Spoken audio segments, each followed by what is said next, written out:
Para saudara dan saudari yang Tuhan cintai, selamat pagi dan selamat bertemu lagi dalam renungan harian dari Paroki Santo Fransiskus Assisi Apio, edisi hari Selasa, tanggal 15 Oktober 2024.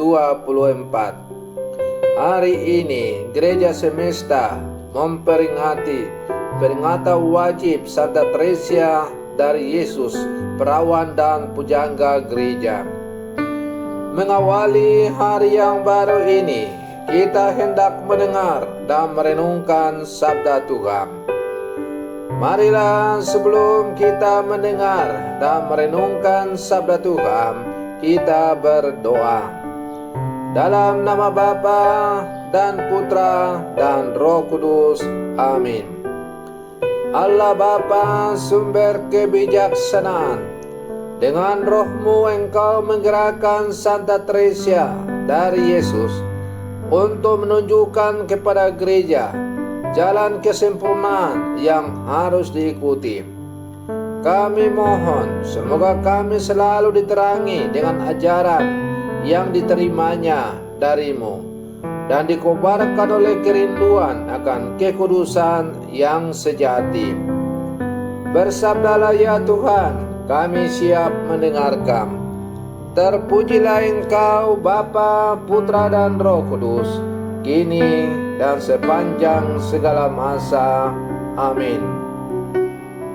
Para saudara dan saudari yang Tuhan cintai, sabda Tuhan yang hendak kita dengar dan kita renungkan untuk mengawali hari yang baru ini diambil dari Injil Lukas pasal 11 ayat 37 sampai 41.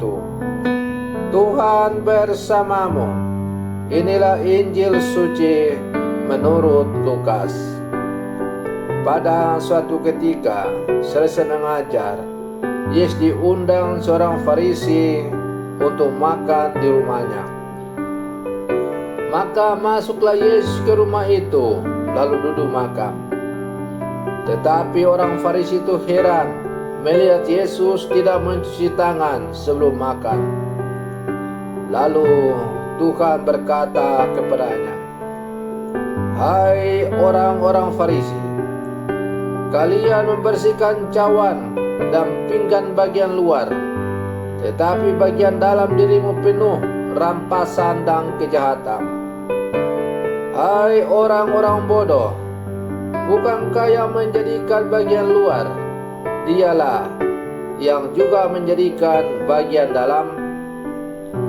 Maka berikanlah isinya sebagai sedekah, dan semuanya akan menjadi bersih bagimu." Demikianlah sabda Tuhan. Para saudara dan saudari yang Tuhan cintai, kita tidak tahu siapa orang Farisi yang mengundang Yesus untuk makan. Namun tindakan Yesus menjadi skandal bagi orang-orang Farisi yang berkumpul di situ. Tindakan itu menjadi sarana kenabian bagi Yesus untuk menegurnya, terutama karena kepemilikannya yang merupakan hasil rampasan dan kejahatan. Segala tindakan pengudusan itu tidak ada artinya jika tidak disertai pengudusan dalam memperoleh harta dan dalam berbagi kekayaan kepada orang-orang yang tidak mempunyai.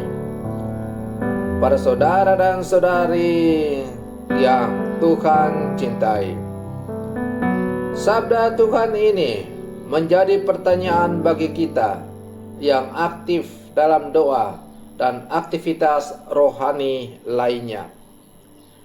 Dari manakah harta yang kita pakai untuk melayani Tuhan?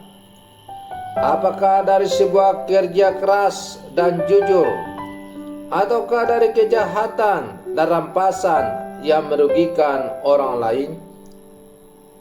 Memberikan sedekah bagi orang miskin itu baik, atau memberi sumbangan bagi gereja itu baik. Tetapi janganlah dengan uang hasil darah dan pengorbanan orang banyak. Tuhan tidak akan mengindahkan pemberian kita. Para saudara dan saudari yang Tuhan cintai, kita bekerja dan hasilnya adalah untuk makan keluarga kita. Mereka mungkin tidak tahu dari mana rezeki kita itu berasal. Namun janganlah memberi mereka darah, air mata, dan penderitaan orang lain sebagai makanan, minuman, dan biaya sekolah mereka. Sebaliknya, alangkah membanggakan dan membahagiakan jika yang kita berikan adalah keringat, air mata, dan perjuangan kita sebagai orang-orang beriman. Para saudara dan saudari yang Tuhan cintai, kita adalah murid-murid Yesus yang hidup di zaman sekarang.